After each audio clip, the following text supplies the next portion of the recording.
প্রথম বাংলাদেশি বাইকার হিসেবে পৃথিবীর সবচেয়ে উঁচু রাস্তা ভারতের খারদুংলা পাস জয় করেছেন শৌখিন বাইক চালক আব্দুল মোমিন রোহিত। বিস্তারিত ফারহানা তাহের তিথি রিপোর্টে।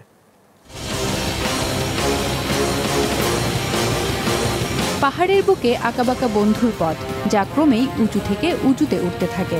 আর এই পথে বাইক চালিয়েই উঠতে হবে সমুদ্রপৃষ্ঠ থেকে 18,380 ফিট উচ্চতায়। তবেই মিলবে পৃথিবীর হাইয়েস্ট মোটরেবল রোড, অর্থাৎ সবচেয়ে উঁচু মহাসড়ক খারদুংলা জয়ের স্বীকৃতি।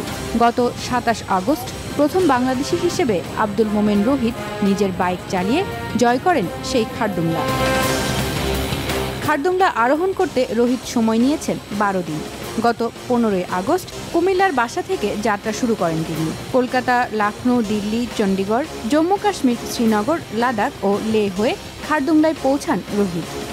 আমার ট্যুর প্ল্যানটা এমনভাবে করেছি যাতে একই রাস্তায় আমাকে দুইবার যেতে না হয়, জিনিসটা যেন একটা সার্কেল রুট হয়। 16 আগস্ট আমি বেনাপোল দিয়ে বর্ডারটা ক্রস করে তারপরে আস্তে আস্তে কলকাতা, আসানসোল, লখনৌ, কানপুর, দিল্লি, চণ্ডীগড়, তারপরে ধর্মশালার পরে ডালহাউজি, চেম্বা হয়ে আমি ওই জম্মু কাশ্মীরের ওই অঞ্চলে প্রবেশ করি। তারপরে তো আমরা আস্তে আস্তে কার্গিল হয়ে আমরা লেতে পৌঁছাই। লেতে গিয়ে আমরা একটা দিন থাকি। পরের দিন আমরা সেই কাঙ্ক্ষিত আমাদের যে অবজেক্টিভ খারদুংলা, ওটা আমরা সামিট করি। কেবল পাহাড়ের বুকে আঁকাবাঁকা বন্ধুর পথই নয়, এ যাত্রায় খাবার, পানি, এমনকি অক্সিজেনের অভাবসহ ছিল নানা জটিলতা।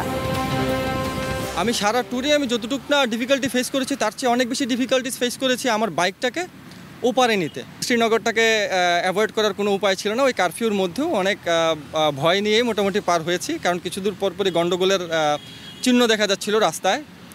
এখানে সেখানে গাছ কেটে রাখা হয়েছিল, রাস্তায় অবস্ট্যাকেল তৈরি করে রাখা হয়েছিল, চেকপোস্ট পাচ্ছিলাম।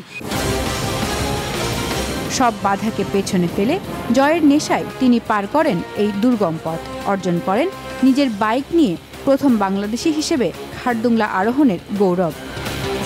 ফারহানা তাহের তিথি, মাছরাঙা সংবাদ, ঢাকা।